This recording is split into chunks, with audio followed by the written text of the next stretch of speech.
Сәлеметсіздер ме? Алдарыңызда 3 күн суға салынған банан қабығы. Бұл банан қабығы салынған су осылай болады. Көріп тұрғандарыңыздай, бұл тыңайтқыш қалай дұрыс пайдалану керек? Кейде осындай банан суынан гүлдеріміз шыбындап кетіп жатқанды естеміз. Егер дұрыстап қарасақ, су қоймалжың болып көрінеді. Көріп тұрғандарыңыздай, ішінде көптеген қабықтардың майда бөліктері бар. Осы майда бөліктерді гүлдің топырағына түскен уақытта ол шіріп шыбындауға әкеледі. Сондықтан да міндетті түрде біз мына банан қабығын сүзгіден өткізуіміз керек. Мен бұл банан қабығын 3 рет өткіздім судан.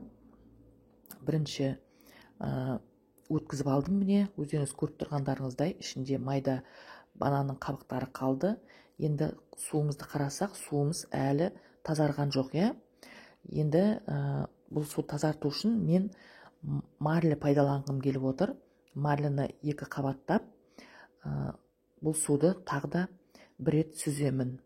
Өйткені біздің суымыз мөлдір болу үшін біз 2-3 рет осылай сүзгіден өткіземіз. Міне көрдіңіздер, міне марліда 2-ші рет тағы да осындай майда бананның қабықтарынан қалған бөлшектер шығып тұр. Енді суымызды қарасақ, суымыздың ішінде әлі де майда жаңағы бананның қабығының бөлшектері жүрген сияқты. Енді біз бұны 3-ші рет мен марлыны 2-3 рет қабаттап, міне тағы сүзгіден өткіздім 3-ші рет. Енді суымыз міне жақсы мөлдір болды.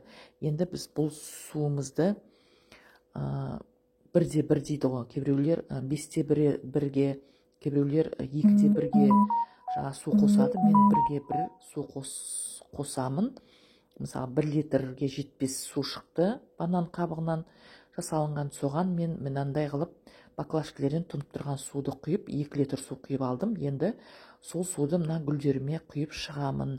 Енді мен остырғанда қолымда, менде бір қолымда соткі, сондықтан да мынау суды гүлдерге құю өте маған қиын болып тұр. Бірақ сонда да мен сіздерге осы гүлдеріме қалай құятынымды көрсеткім келіп отыр. Бұл банан өткенгі менің видеомда мен сіздерге айтып кеткенмін.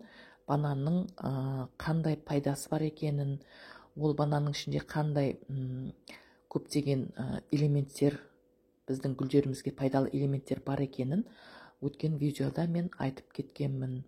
Енді міне суымызды өстіп гүлдеріміздің барлығына өстіп құйып шығамыз. Бұл банан қабығы әсіресе осы мына папоротник гүлдері өте жақсы көреді бұл суды. Міне, егер де менің видеом сіздерге пайдалы болса, лайк басып, тіркеліп кетуді ұмытпаңыздар.